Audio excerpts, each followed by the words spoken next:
Normalement, si vous êtes lyonnais et que je vous dis John Textor, vous avez un flashback qui est digne d'un vétéran de la guerre du Vietnam. Sauf que voilà, j'ai une mauvaise nouvelle, les embrouilles de John Textor pèsent encore sur les finances de l'Olympique Lyonnais et aujourd'hui on a le journal de l'équipe qui nous raconte une histoire qui est absolument abracadabrantesque. En fait, l'Olympique Lyonnais se retrouve à avoir une société d'affacturage qui lui réclame 120 millions d'euros. Alors quel est le principe d'une société d'affacturage ?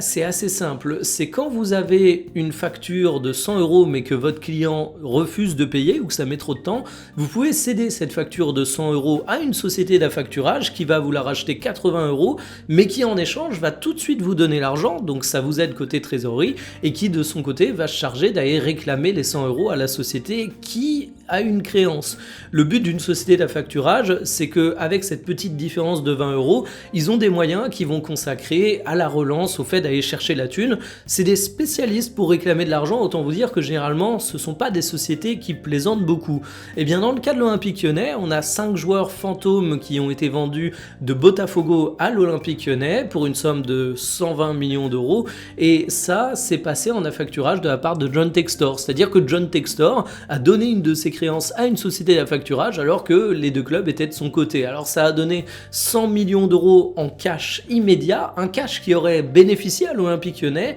mais ça on n'en a pas la preuve. Et en fait le truc qui est assez fort, c'est que ces joueurs ils sont jamais arrivés du côté de l'OL et aujourd'hui ils ont certes été vendus pour 80 millions d'euros, mais on n'a même pas la preuve que la vente de 80 millions d'euros a été elle aussi du côté des comptes de l'Olympique Lyonnais. Donc c'est une embrouille de A à Z, d'autant plus qu'on parle de Botafogo qui au dernier moment, avant la vente, aurait potentiellement racheté les droits des joueurs, on imagine pour une somme symbolique. La conclusion de tout ça, c'est que John Textor, c'est vraiment le roi de l'embrouille du côté de l'Olympique Lyonnais. On le savait déjà, mais voir qu'aujourd'hui encore ça pèse sur les comptes de l'Olympique Lyonnais, que le club se fait harceler par une boîte d'affacturage qui a récupéré les créances de Botafogo, c'est quand même une dinguerie absolue.